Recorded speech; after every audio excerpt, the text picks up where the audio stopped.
everything, thank you udah klik video ini dan selamat datang di Mr. Things. Musen ini ya.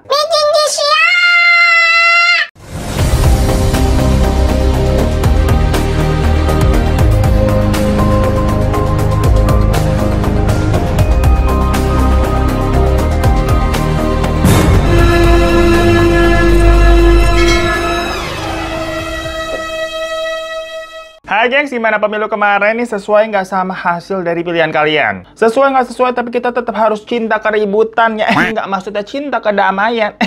Sesama warga Indonesia nih kita harus akur. Jangan sampai kayak Korea Utara, Korea Selatan no. Sama-sama Korea tapi aduh aja diributin. Udah kayak Tom and Jerry ya, kagak pernah akur itu kita lihat-lihat. Apalagi baru banget nih. Beberapa minggu yang lalu gua denger kalau Korut itu Duh susah nih kalau kata-kata begini nih. Mendeklarasikan kalau musuh utama mereka tuh bukan lagi Amerika, melainkan udah jadi Korea Selatan. Makin panas ya jadinya. Padahal kan sesama saudara tuh sama-sama Korea. Saking panasnya nih, sampai-sampai tuh Korut ngerobohin monumen yang merupakan lambang perdamaian antara kedua negara ini, gengs. Dan otomatis daerah perbatasannya juga beberapa tahun belakangannya sebenarnya lagi adem ayem tuh, berubah jadi daerah konflik. Tapi kalau dipikir-pikir ya, kalau gue bilang kayaknya ini beyang kerok atau yang suka cari gara-gara emang si Korutnya nggak sih? Habisnya gimana? Peraturan sama kebijakan di Korea Utara sendiri emang kayak aneh banget. Mulai dari yang cowok-cowok kan harus potong rambutnya tuh model Kim Jong Un. Kagak boleh juga katanya ketawa di hari-hari tertentu. Sampai kalau nonton drakor atau film luar, itu bisa dikategorikan masuk ke dalam pelanggaran berat. Hukumannya bisa dipenjara. Kayak apa kabar dunia? Tapi kan peraturan dan hukuman yang tegas itu sebenarnya ditunjukkan untuk warga negara Korea Utara sendiri ya. Nah, misalkan nih, ada turis asing ke sana begitu, yang tidak menaati peraturan, kira-kira nasibnya bakal gimana tuh? Apakah bakal diperlakukan sama kayak warga lokal? Atau lebih ringan karena dianggap ya namanya turis mungkin gak tahu? Atau malah lebih parah? Nah, di video kali ini, gua akan membahas sebuah kasus yang seru parah dan waktu itu cukup mendapat banyak sorotan dari media-media internasional, gengs. Karena ya nih, ada seorang turis asing. Ceritanya lagi ngambil paket berlibur ke Korea Utara gitu, ikut tur. Tapi ujung-ujungnya dia malah ditahan dan nggak selamat, alias pergi bagus, pulang tinggal nama. Lah, kan takut. Ini ceritanya jelimet. Tapi FYI nih buat kalian bingung, emang Korea Utara bisa dikunjungin? Jawabannya bisa. Tapi ya biasanya ke sana tuh pakai tour, jadi ada paket grup resminya gitulah. Kalau kalian sendiri ujuk-ujuk ke sana ya baru tuh kagak bisa. Tahu-tahu ditembak tuh yang ada. Dan di dalam tour itu juga semuanya telah diatur tuh jadwalnya. Jadi lu nggak bisa berkeliaran seenaknya sendirian. Pokoknya strict banget lah. Nah, salah satu turis yang bikin heboh ini tuh namanya Otto Warmbier. Dia adalah seorang anak muda asal Amerika, gengs. Amerika asli, jadi bule, kulitnya putih gitu kan. Yang kebetulan dia ini cukup pintar karena mendapatkan beasiswa di Universitas Virginia, Amerika. Dan setelah beberapa tahun kuliah, akhirnya di tahun 2015, Otto ini berhasil lulus tuh di usianya 21 tahun dan menjadi sarjana ekonomi. Pokoknya Otto dikenal sebagai sosok yang kritis dan suka mempelajari hal-hal baru. Sama hidupnya juga teratur banget. Image-nya pokoknya lempeng gitu, dia bertanggung jawab dan punya planning hidup yang jelas. Curiga Capricorn sini si Otto ya. Semuanya di planning gitu sampai pusing. Mana nih teman-teman Capricorn? Kerja mulu hidup lu. Nah, sebenarnya Otto ini tuh punya mimpi ingin bekerja di Wall Street. Ya kalau kita mah mimpi kerja di mana aja ya. Yang penting ujung-ujungnya pengen jadi orang kaya. Saya cuma punya mimpi jadi orang kaya. Namun, kalau orang-orang bule tuh ya, biasanya kalau mereka habis selesai kuliah, itu nggak langsung nyari kerja. Mereka tuh pingin lebih menikmati hidup dan pingin melihat dunia dulu. Karena misalkan kalau langsung kerja kan, waktu tuh bakalan tersita ya. Susah buat pergi-pergi harus ngajuin cuti, itu juga kalau di ACC. Makanya kalau kita misalkan ke Bali itu ngeliat lah, bule-bule pada lama-lama bener gitu liburannya enak banget. Ya karena moto hidup mereka kebanyakan begitu tuh yang pada baru lulus. Pingin senang-senang dulu ngeliat dunia itu bagaimana. Beda sama kita-kita nih yang habis lulus langsung dituntut cari kerja lu untuk bantu perekonomian keluarga. Sabar-sabar ya para sandwich generation. Pokoknya tetap menyerah dan jangan semangat.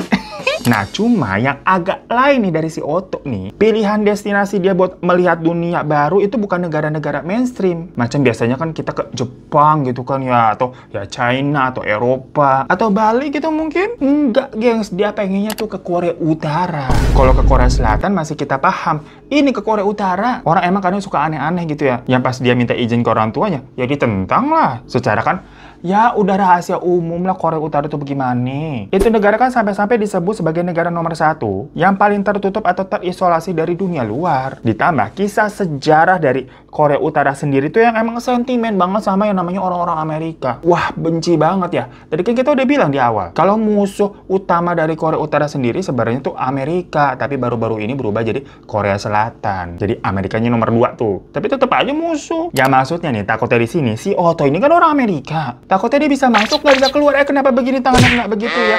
Tapi emang nanti ceritanya begitu. Bisa masuk, nggak bisa keluar gitu susah. Selain itu, memang Amerika sendiri pun mengkategorikan Korea Utara masuk ke dalam perjalanan tingkat tinggi keempat, gengs. Ya artinya maksudnya kalau lu nggak urgent banget ke sana, nggak ada kepentingan khusus macam lu nih sebagai perwakilan untuk perdamaian dunia, udahlah nggak disarankan, nggak usah ngide. Karena ya tadi pemerintahan Korea Utara tuh sensi banget sama orang Amerika. Ya cuma si Otto ini kan mungkin tipe-tipe orang yang kalau ada challenge tuh malah ditantang balik sama dia. Dia merasa usianya udah 21 tahun itu udah berhak mengambil keputusannya sendiri. Jadilah dia tetap kekeh nih walaupun orang tuanya udah cuap-cuap, bodo amat. Ya udah singkat cerita, Otto mulai nyari tahu nih gimana sih caranya berkunjung ke Korea Utara. Yang ternyata dia nemu ini, sebuah paket wisata resmi namun hanya bisa diakses melalui China. Karena kan memang agen turnya tuh terbatas ya. Ya memang sudah resmi kerjasama sama Korea Utaranya sendiri. Dan Otto akhirnya nemu tuh sebuah tour and travel asal China bernama Young Pioneers Tours yang emang udah sering banget ngelakuin perjalanan wisata ke Korea Utara. Udah punya pengalaman lah berkali-kali mengantarkan turis buat wisata ke Korea Utara yang mana orang-orang dari turisnya atau gerombongannya ini tuh dari macam-macam negara ya. Salah satu jargonnya aja tuh disebutkan di websitenya. Destination your mother would rather you stay away from. Alias mengantarkan kalian ke destinasi wisata yang kata mama itu berbahaya. Udah disebutin kan ke Korea Utara tuh berbahaya, bisa kita anter gitu loh. Ya udah sih Otto itu akhirnya ngambil paket tahun baru selama 5 hari 4 malam di Korea Utara. Yang mana paket itu memang kayak paket favorit yang biasa dipilih sama para turis-turis lah. Habis kalau lama-lama juga mau ngapain. Sehingga cerita lagi aja ya, hari-hari yang ditunggu pun tiba. Dari Amerika nih, si Otto flight dulu tuh menuju Beijing tuh. Karena kan harus dari China. Mereka titik kumpulnya di sana, baru abis itu terbang lagi sama-sama menuju ke Korea Utara. Naik pesawat khusus yang memang maskapainya juga dari Korea Utara. Ya akhirnya rombongan tur dari si Otto ini berhasil tuh mendarat di ibu kota Pyongyang, Korea Utara tanggal 29 Desember 2015. Begitu mereka mendarat nih, sambutan yang mereka dapat itu langsung ada jajaran para petugas polisi tuh. Yang mana katanya ternyata memang SOP-nya begitu. Dari pihak turnya udah menjelaskan juga. Dimana para polisi ini tuh bakal nyita nih ponsel sama perangkat elektronik dari para turis yang tujuannya untuk memastikan kalau para turis ini tuh tidak membawa konten-konten terlarang. Misalnya kayak konten-konten yang berhubungan dengan drama-drama Korea Selatan ataupun K-pop begitu yang dianggap itu tidak sesuai dengan culture-nya Korea Utara. Kan terlarang K-pop atau K-drama di sana. Jadi begitu mereka nyampe nih, itu HP orang dicekin nih satu-satu gitu. Macam apa sih? Ini polisi apa guru BP? Kan kita heran ya. Lah kita kan aja juga suka kesel misalkan guru BP kita tuh kepo-kepo buka folder-folder foto kita gitu. Apaan sih? Itu kan privasi. Tapi kalau ke Korea Utara kagak boleh komplain udah lu. Yang mana kalau bener nanti ditemukan ada hal-hal kayak terlarang kayak tadi, ada K-drama atau lu nyimpen MV-nya siapa tuh Blackpink ya, bisa-bisa itu HP, laptop atau kamera lu bakal disita dan gak bakal dibalikin lagi, jangan-jangan gengs. Selain peraturan mengenai konten-konten elektronik tadi, masih banyak juga pokoknya serentetan hal terlarang, repot pokoknya. Kayak kitab suci apapun tuh juga nggak boleh dibawa masuk ke sana. Makanya misalkan kalau ada yang kesurupan begitu ya, udahlah Allah wala. By the way, saya tadi Korea Utara juga stres kali ya, kena mental mereka di sana. Pokoknya selama berada di situ, para turis ini harus selalu didampingi sama tour guide resmi mereka nih. Nggak boleh namanya keluar malam-malam tanpa pendampingan dari tour guide. Dan ada jam malamnya juga di mana udah harus ngendon aja di hotel, nggak boleh keluar dari hotel pokoknya. Selain itu mereka juga dilarang menyentuh properti pemerintah secara sembarangan. Termasuk poster-poster motivasi atau poster-poster propaganda yang biasa ada di pinggir jalan gitu yang cuma ditempel ataupun kayak baliho-baliho caleg begitu, nggak boleh diapa-apain, dipegang gitu juga kagak boleh. Bahkan kalau misalkan nggak deh nggak megang, cuma mau ngambil foto atau video doang, itu juga ada peraturannya gengs. Misalkan dalam poster itu tuh ada foto atau gambar dari pemimpin Korea Utara, itu palanya kagak boleh kepotong, karena kalau sampai kepotong gitu lu dianggap sebagai penghinaan, pelanggaran berat. Hati-hati lu. Nah, FYI aja, misalkan di antara kalian ini ada pernah nonton beberapa YouTuber gitu kan berhasil ngambil video, terus mereka upload ke YouTube tuh. Nah, itu berarti mereka memang ngambil gambarnya udah sesuai prosedur setelah pengecekan. Jadi, oke, ini boleh gitu loh. Ribet bener ya, kalau enggak itu apa-apa pelanggaran. Masalahnya kalau di sana ada peraturan-peraturan begitu, orangnya nggak rebel, bukan punya moto kayak peraturan tuh buat dilanggar, kagak ada yang berani. Hukumannya nggak main-main, bisa dipenjara, kerja paksa, sampai hukuman mati. Dan berdasarkan penuturan dari orang-orang yang udah pernah ke sana, Korea Utara itu digambarkan sebagai sebuah negara yang jadul banget. Jalanan utamanya aja tuh sepi karena hanya orang-orang tertentu aja yang punya mobil. Jadi nggak ada mungkin yang macet kali ya positifnya ya. Soalnya kebanyakan penduduk di sana tuh masih pada jalan kaki atau bersepeda. Akses internet di sana juga sangat terbatas, gengs. Nggak semua penduduknya bahkan tahu apa itu YouTube, TikTok, Instagram. Kagak ngerti. Saking terisolasinya banget mereka. Yang bahkan di malam-malam tertentu itu bakal ada pemadaman listrik untuk penghematan anggaran negara. Dan pemadaman listrik itu juga berlaku untuk hotel-hotel internasional isinya turis-turis. Nah, waktu itu rombongan si Otto nginep di sebuah hotel namanya Hotel Internasional Yangakdo atau Yanggakdo begitu ya tulisannya, Yanggakdo. Ya walaupun itu namanya hotel internasional, tetap aja hotel tua. Cuman ya itu udah termasuk hotel bagus di sana. Fasilitasnya juga lengkap, ada restoran, kolam renang, kasino, sauna, karaoke, tempat gym gitu ya, sampai kayak ada toko-toko jas gitu ada. Hotel ini juga punya ribuan kamar, tapi kebanyakan kosong. Karena kan yang nginep di sana rata-rata turis ya. Kalau warga sana sendiri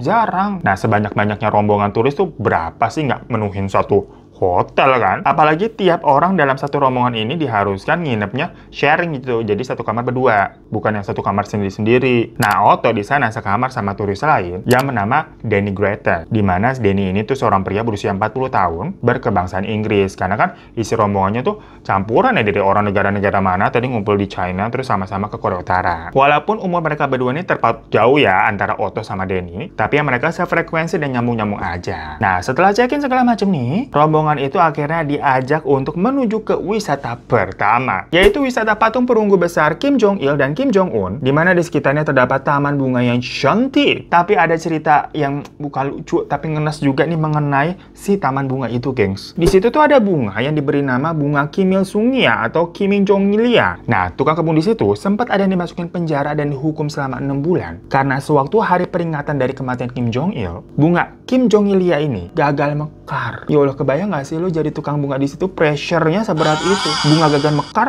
di penjara lo. Ya Allah, manusia apa bukan jahat banget sih. Dan selain masalah bunga, di situ juga ada peraturan tuh mengenai foto-foto. Jadi kalau lo mau foto di bagian apa sih patung perunggunya itu, bagian kepala dari Kim Jong Il atau Kim Jong Un, lagi-lagi nggak boleh kepotong atau ketutupan apapun. Ya hampir sama maksudnya kayak tadi kalau foto poster propaganda. Pokoknya kagak boleh kepotong lah. Makanya kalau kalian yang kalau foto suka apa tangannya tremor, hasilnya ngebur gitu, atau hasilnya mencong-mencong, miring-miring, udah kagak usah foto, diem aja lu. Dan ngomongin soal foto lagi nih ya, saking diktatornya pemerintahan Korea Utara, anak-anak kecil di sana tuh banyak sebenarnya awalnya tuh mengira kalau gambar Kim Jong Il dan Kim Jong Un semacam ini dewa yang harus kita sembah ya. Karena kan di setiap rumah tuh wajib ya hukumnya dipasang itu kedua foto. Yang tiap hari mereka juga harus memberikan penghormatan dengan cara membungkuk ke foto-foto tersebut. Ya gimana nggak dikira dewa sama anak-anak? Barulah pas mereka dewasa, mereka baru ngerti, oh itu bukan dewa, itu pemimpin negara kita begitu, negara Korea Utara maksudnya ya. Udah gitu, kedua foto tersebut juga harus selalu terlihat bersih. Soalnya nih, tentara-tentara di sana suka tiba-tiba random aja gitu kan ngacakin ke rumah warga tanpa adanya pemberitahuan. Yang kalau sampai kedapatan nih foto presiden mereka berdebu gitu, lagi-lagi udahlah siap-siap lu kena hukuman. Nah pokoknya ya setelah tadi kita balik ke turnya lagi, menghabiskan waktu kan mereka nih wisata tadi di patung perunggu, rombongannya pun melanjutkan perjalanan ke tempat wisata berikutnya, yaitu wisata museum kapal USS Pueblo. Jadi di sana tuh ada sebuah kapal yang menjadi saksi bisu dari keberhasilan pemerintahan Korea Utara dalam menangkap kapal mata-mata Angkatan Laut Amerika Serikat di tahun 1968. Nah di museum kapal itu, para turis ini akan disuguhi film-film pendek mengenai peristiwa dan sejarah pada masa itu. Tapi selain turis, misalkan kalau anak-anak Korea Utara di sana yang pada sekolah study tour, datangnya juga ke museum itu, gengs. Yang tujuannya untuk ngedoktrin nih mereka dari kecil kalau AS maksud Amerika itu jahat. Jadi kalau kita siksa balik kagak apa-apa, supaya negara kita nih tetap aman dari orang jahat. Nah, kira-kira begitu. Makanya dari pihak Amerikanya sendiri kan udah dibilangin kepada warganya kalau kalian kagak ada kepentingan yang mendesak, kagak usah lalu ngapain ke Korea Utara. Isinya tuh orang-orang yang dendam sama Amerika, negara kita gitu, kata si Amerika ya. Ya tapi kan emang si Otto tuh yang emang demen nyari penyakit. Nah singkat cerita nih, wisata turnya pun pokoknya berjalan lancar hingga 3 hari kemudian itu jatuh di tanggal 31 Desember. Kan ini pakai tahun baru. Jadi hari menuju pergantian tahun judulnya. Tahun di mana rombongan Otto nih masih punya sisa 2 hari lagi. Nah tapi untuk ngerayain tahun baru, rombongan tur ini tuh menuju ke Kim Il Sung Square namanya, yang merupakan alun-alun utama di kota Pyongyang, ibu kota tuh. Di sana udah ada ratusan warga tuh dari Korea Utara yang emang berkumpul menunggu pergantian tahun. Dan mirip-mirip acara-acara tahun baru di berbagai negara. Jadi suasananya cukup meriah, rame orang. Banyak juga tuh kayak pedagang-pedagang kaki lima, ada yang jualan mijon kali juga ya.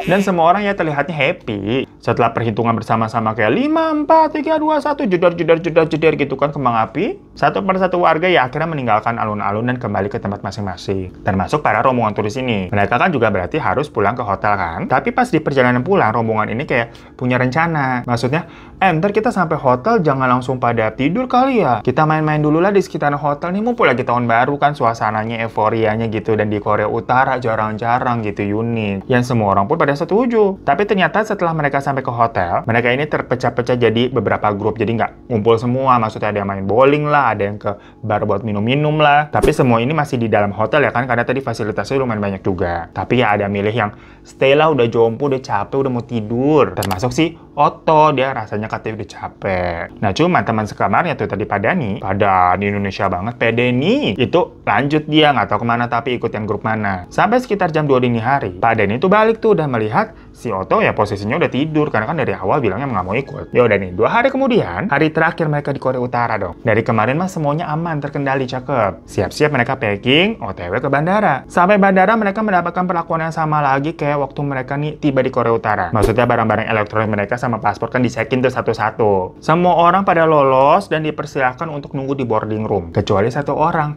si Otto. Yang mana tahu-tahu si Otto diminta untuk ke sebuah ruangan dengan dikawal sama 2 orang polisi Korea Utara. 2 polisi ini bahkan nggak ngomong apapun. Maksudnya kayak mau diapain Otto nggak ngomong. Mereka cuman kayak nepuk bahunya Otto dan mengisyaratkan yuk ikut gitu loh. Ya Otto digituin ngikut aja kan. Sementara semua orang nih rombongan udah pada di boarding room. Pada nungguin Otto nih setengah jam nggak muncul-muncul Ottonya. Pada bingung, lama banget diinterogasi apaan emang. Terus satu persatu orang juga udah mulai masuk ke dalam pesawat. Otto tetap masih nggak kelihatan. Yang ada malah tahu-tahu nih seorang polisi berseragam lengkap itu datang menemui tour guide dan bilang kalau Otto nggak bisa ikut penerbangan karena dia sakit. Loh, sakit bagaimana? Jelas-jelas semua orang, semua rombongan tahu Otto mah baik-baik aja dari kemarin. Apalagi tuh Pak Dan gitu, yang terus-terusan bareng kan sekamar soalnya. Kayak aneh banget, nggak make sense banget Otto dibilang sakit. Ya tapi mau gimana lagi, ini pesawat harus sudah take off nih, harus sudah terbang. Untungnya si tour guide-nya tuh nggak lepas tanggung jawab gitu aja. Dimana dia akhirnya memutuskan untuk stay ngurusin Otto. Sementara rombongan yang lain ya udah pergi terbang. Nah setelah nggak ikut penerbangan, si tour guide-nya tadi tuh diantar lagi balik ke hotel. Tapi ini dengan statusnya Otto masih ditahan ya, belum ikut sama dia. Nah setelah extend beberapa hari di Korea Utara tuh, tour guide-nya ini kayak semacam dicuekin. Soalnya setiap dia nanya, kayak, ini gue bisa ketemu Otto kapan ya? Atau,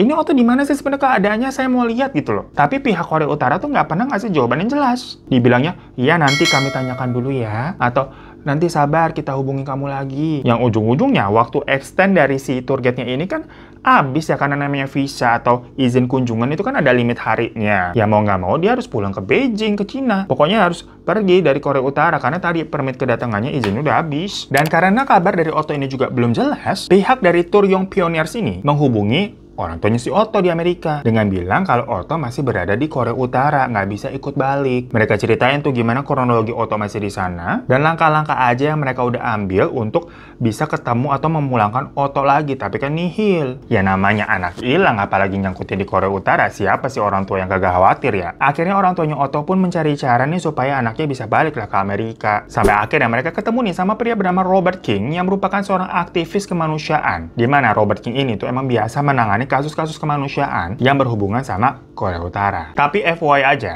kalau Robert ini jatuhnya bukan diplomat dari pemerintahan Amerika yang secara resmi ya. Karena Amerika sendiri, di Amerika sana tuh nggak ada namanya kedubes Korea Utara. Dan sebaliknya juga. Karena apa? Ya karena mereka musuh, kagak ada hubungan yang kagak bagus. Tapi tadi tuh si Robert ini memang semacam aktivis yang biasa ngurusin masalah apapun yang berhubungan dengan Korea Utara. Jadi dia punya channel-channel mungkin ya di Korea Utara, yang bahkan orang-orang di pemerintahan pun kalau ngurus apa-apa yang berhubungan dengan Korea Utara ya datangnya ke dia. Nah pas dengar kasusnya Otto ini, Robert nggak kaget sama sekali. Dia kayak udah tahu alurnya akan kayak gini nih kalau sampai ada orang Amerika yang nekat ke Korea Utara. Nanti nih pasti Korea Utara bakal bilang kalau Otto itu telah melakukan sebuah perbuatan terlarang untuk menjatuhkan rezim Korea Utara. Dan sekalipun misalkan Otto menyangkal, pihak Korea Utara itu akan nyiksa si Otto ini secara fisik dan mental. Sampai nanti Otto nggak kuat, dia menyerah dan akhirnya terpaksa mengakui apa saja yang dituduhkan kepada dirinya walaupun dia nggak melakukannya, tapi ya biar berhenti gitu loh. Bener aja gengs, 2 bulan kemudian, pada 29 Februari 2016, Korotny mengadakan konferensi pers dan merilis berita kalau mereka telah menangkap seorang warga negara Amerika bernama Otto karena katanya telah mencuri poster dari lantai 5 gedung hotel internasional yang Kanggo. Apa sih tadi? Yang nggak kok ya namanya susah. FYI, poster yang dimaksud itu adalah pamflet biasa yang banyak juga bertebaran di jalanan. Kalau di kita mungkin ibaratnya kayak kemarin tuh pamflet-pamflet caleg itu kan tempel sembarangan di mana aja. Jadi memang poster yang dimaksud itu adalah poster yang diterbitkan sama pemerintah sana Korea Utara, di mana isinya adalah semacam motivasi-motivasi untuk para warganya supaya tetap setia cinta sama Korea Utara. Atau di sana juga banyak poster-poster yang berupa gambar-gambar karikatur dari tentara Korea Utara yang sedang melawan tentara Amerika. Ya kurang lebih poster-poster begitu doang, gengs. Walaupun kedengarannya kan itu poster sederhana gitu lah. Ngambil poster begitu apa salahnya sih? Tapi jangan main-main. Karena kan memang dari awal tuh ada peraturan yang udah kita bilangin. Dimana poster-poster itu nggak boleh sembarangan. Diambil, dipegang aja kagak boleh, apalagi diambil, dirusak. Kalau sampai ketahuan ngerusak poster itu, jadi kayak nyabut gitu ya. Itu dianggap sebagai bentuk pengkhianatan terhadap negara. Jangan kan ngerusak atau ngambil deh, ngeliatin lama gitu ya. Bakal dicurigain loh. Pokoknya kalau mau aman, udah paling bener kayak ngeliat tapi sudah ngelengos atau nunduk gitu atau merem gitu. Berasa habis ngeliat setan pokoknya. Nah, pada konferensi pers itu, Korotny mempunyai bukti CCTV di mana pada tanggal 1 Januari dini hari, ada seseorang berpakaian serba hitam lengkap dengan hoodie gitu buat nutupin kepala yang masuk ke dalam lantai 5 di gedung hotel. Di mana memang lantai 5 itu dibilang terlarang dikunjungi oleh turis, karena bukan apa-apa, itu adalah lantai khusus staf dari hotel tersebut, jadi bukan untuk lantai umum lah. Nah, sosok orang berpakaian hitam itu tuh terlihat mengambil sebuah poster di dinding dan langsung buru-buru pergi. Tapi sebenarnya dalam CCTV itu wajah pelaku juga kagak kelihatan sih. Soalnya kan ketutupan sama hoodie. Tapi kalau dilihat dari waktunya, Otto ini kan harusnya sedang berada di kamar tuh. Soalnya dia kan nggak ikut orang-orang yang pada lagi main-main terus kan. Yang lain kan pada milih lanjut tuh, tapi Otto milih buat tidur. Nah, dianggap memilih tidur itu hanyalah alibi di mana Otto sebenarnya diam-diam ke lantai 5. Otto pun dihadirkan di konferensi pers tersebut. Dia terlihat mengenakan pakaian berwarna krem dan terlihat sedih gitu kan, lesu, tertekan banget hidupnya kelihatannya. Nunduk itu kayak maling ayam. Cuma ya dilihat nggak ada bekas luka ataupun kayak kekerasan gitu, nggak ada sih. Di situ juga Otto diberikan kesempatan untuk mengakui perbuatannya. Dan dia membacakan sebuah naskah yang memang sudah disiapkan tuh di tangannya, gengs. Jadi kayak dipegang gitu kan. Pada dini hari tanggal 1 Januari 2016, saya telah melakukan kejahatan besar. Saya dengan sengaja mengambil poster etos kerja warga Korea Utara dari lantai 5 yang merupakan lantai khusus untuk para staf hotel. Saya tahu perbuatan saya ini sangat merugikan warga Korea Utara. Dan saya juga telah memahami bahwa tindakan yang saya lakukan itu adalah kejahatan berat. Saya tidak tahu hukuman seperti apa yang akan saya hadapi. Tapi saya mohon kepada pemerintah dan masyarakat Korea Utara untuk dapat memberikan pengampunan terhadap saya. Saya juga sangat terkesan dengan perlakuan kemanusiaan pemerintah Korea Utara terhadap penjahat berat seperti saya. Kini saya menyadari saya telah membuat suatu keputusan terburuk dalam hidup saya. Tapi saya hanyalah manusia biasa. Jadi saya mohon tolong ampuni saya. Tolong pikirkan nasib keluarga saya. Begitu dramatis sampai nangis-nangis. Otto tuh ketakutan pasti dia ya. Tapi apa sih kalimatnya, kejahatan berat lah, Allahu Akbar. Ngambil poster. Habis sudah menyampaikan kalimat-kalimat tadi, polisi pun membawa Otto pergi tuh. Lalu pemerintah Korea Utara mengatakan kalau Otto ini sengaja mencuri poster itu atas sebuah perintah dari gereja yang bekerja sama dengan CIA di Amerika. Waduh. Yang padahal menurut orang tuanya si Otto, keluarga mereka itu adalah keluarga Yahudi yang sembayangnya tuh ke sinagog, bukan ke gereja, bukan orang Kristen mereka. Jadi tuduhan Otto ini merupakan antek-antek gereja tuh ya, dari mana junjungannya, orang bukan Kristen. Ya apalagi berhubungan juga dengan CIA, kayak kejauhan, ngadi-ngadi banget. Habisnya ya Allah, yang dicuri cuma poster. Kok kunyam banget, ribet begitu masalahnya. Ya lucunya lagi sebenarnya poster itu udah banyak bersebaran di internet, gengs, dari turis-turis yang ngupload tuh sebelum Oppo Otto. Ya jadi walaupun konteksnya galeri HP, turis-turis sama handphone dicekin satu-satu sama polisi Korea Utara pas mereka mau pada pulang, tapi kan tetap aja namanya pasti ada yang kecolongan. Mungkin dimasukin ke folder khusus yang nggak bisa dibuka ya. Kadang-kadang kan turis ada yang pinter lah. Yang intinya poster tersebut tuh bukan sesuatu yang sangat rahasia sampai harus dicuri buat CIA. Lagian kalau benar poster itu buat dikasih ke CIA, buat diapain? Kan itu cuma berupa gambar atau cuma tulisan doang, kagak ada chipnya atau berisi data dari warga Korea Utara atau warga penting gitu ya. Data-data penting nggak ada. Dan balik lagi, repot bener CIA itu sampai nyuri poster, ngirim orang lah. Di Google lu buka banyak. Sementara si Robert King yang memantau kasus ini pun juga langsung geleng-geleng lihat video dan berita tentang Otto tadi. Komentarnya kayak, aduh, udah berat dah nih. Dia langsung ngasih gambaran terburuk ke orang tuanya Otto. Kasus model Otto ini tuh memerlukan negosiasi yang alot panjang bertahun-tahun. Dimana berdasarkan pengalamannya ya, skema dari penangkapan Otto ini udah kebaca jelas. Otto bakal dibuat atau dipaksa untuk mengakui kalau dia memang kiriman CIA yang berusaha untuk melemahkan rezim dari Korea Utara gitu di mata dunia. Jadi kesannya Amerika nih ngirim mata-mata. Sementara kalau di dalam negeri nih, Otto semacam dijadikan kambing hitam supaya warga Korea Utara makin yakin kalau memang Amerika nih punya rencana jahat nih ke Korea Utara nih, sampai ngirim mata-mata. Dan bener aja, 2 minggu semenjak tadi konferensi pers, pada 16 Maret 2016, Otto ini resmi dijatuhi hukuman penjara 15 tahun, gengs, di Korea Utara. Ya, walaupun udah jelas ya hukumannya udah dijatuhi nih 15 tahun, tapi Robert King sama pemerintahan Amerika itu gak langsung lepas tangan. Mereka tetap berusaha membebaskan warga negaranya sendiri, yaitu Otto, yang walaupun negosiasinya sangat alot. Ya, akhirnya pada September 2016, diutuslah beberapa orang pemerintahan dari Amerika untuk nangani nih kasusnya Otto. Rencana kunjungan negosiasi itu pokoknya dijadwalkan akan berlangsung selama 4 hari di Korea Utara. Tapi selama 3 hari pertama di sana, pemerintah Korea Utara ini malah nggak ngebahas sama sekali mengenai Otto. Yang ada utusan dari pemerintahan Amerika ini tuh diajak jalan-jalan ke tempat-tempat wisata seolah-olah mereka turis gitu. Padahal kan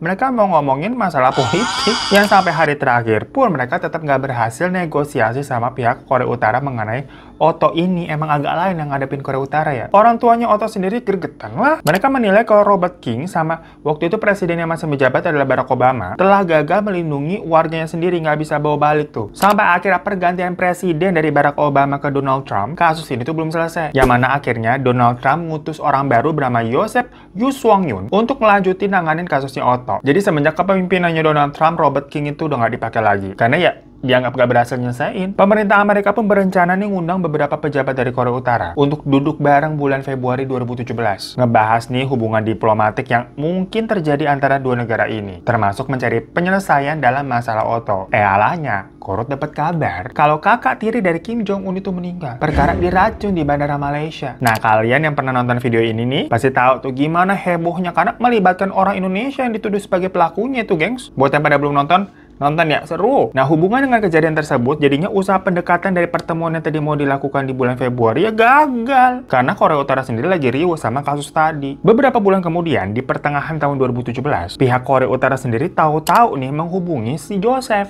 Mereka ngabarin kalau Otto katanya kritis secara tiba-tiba dengan diagnosisnya tuh terkena penyakit botulisme, yaitu penyakit keracunan langka yang disebabkan oleh racun dari bakteri Clostridium botulinum yang biasanya tersebar di makanan yang kotor, gak higienis, atau memang sudah rusak kadaluarsa. Penyakit ini dikatakan membuat si Otto ini susah tidur. Yang mana untuk mengatasi insomnianya itu, dokter dari Korea Utara itu memberikan semacam obat penenang. Yang ternyata tubuhnya Otto nih alergi, menolak, dan malah membuat Otto koma. Pokoknya kayak sinetron banget ini karangan ceritanya, guys. Kenapa tahu-tahu sih Otto sampai bisa koma karena makanan katanya. Nah, dengan kondisi kritis seperti itu, dianggap Otto ini malah jatuhnya jadi beban negara Korea Utara karena kan harus dirawat ya. Makanya hakim Korea Utara yang tadinya menjatuhkan hukuman 15 tahun penjara itu meringankan, jadi bebas saat itu juga. Nah, pas dengar kabar begitu, pihak Amerika pun langsung mengirim Joseph sama beserta dokter dari Amerika sama staf-staf lainnya ke Korea Utara buat jemput Otto. Dan waktu mereka sampai sana, mereka melihat ya kondisinya Otto lagi koma, udah koma. Dan pas dicek nih scan foto otak rekam medisnya si Otto, terlihat memang kalau fungsi otaknya Otto ini udah rusak, dimana kondisinya seperti kekurangan oksigen yang terlalu lama. Otak bisa kekurangan oksigen itu disebabkan karena banyak faktor ya, misalnya karena konsumsi obat-obatan pengobatan secara terus-menerus, atau karena adanya racun, atau karena dicekik dan sebagainya. Namun yang janggal di sini adalah pas dicek tuh tanggal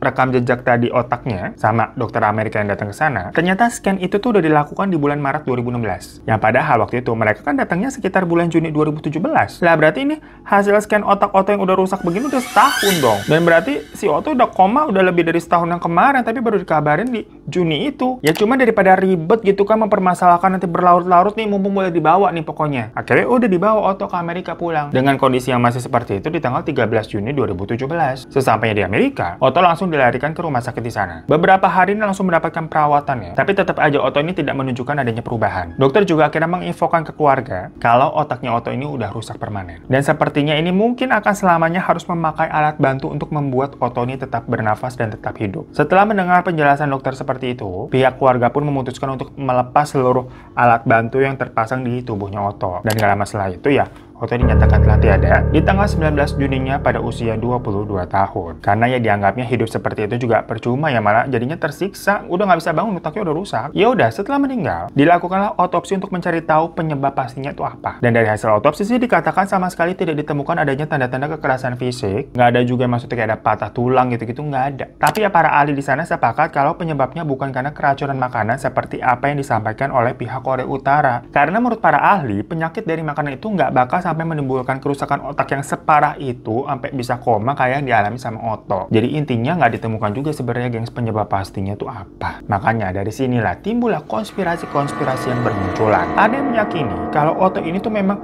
kayak nggak dirusak secara fisik, makanya nggak ditemukan ada tanda-tanda kekerasan, tapi dia dirusak dari dalam atau secara mental. Banyak yang bilang kalau penjara di Korea Utara itu sama seperti neraka. Mereka ini nggak bakal mukulin para tahanannya, tapi mereka akan membuat para tahanan ini kelaparan sampai nggak bisa berpikir jernih, jadi kayak gila gitu. Nggak sedikit tahanan di sana yang terpaksa sambil makan tikus got demi untuk ya biar bisa tetap hidup. Selain itu mereka juga selalu diinterogasi belasan jam setiap hari. Kadang ada yang diminta menulis surat permohonan maaf sebanyak ratusan lembar. Dan yang paling bikin drop itu adalah kalimat-kalimat manipulatif yang dilontarkan sama petugas-petugas di sana. Kayak kamu bakal di sini seumur hidup. Nggak ada yang peduli sama kamu. Negara kamu aja udah ngelupain kamu, udah ninggalin kamu.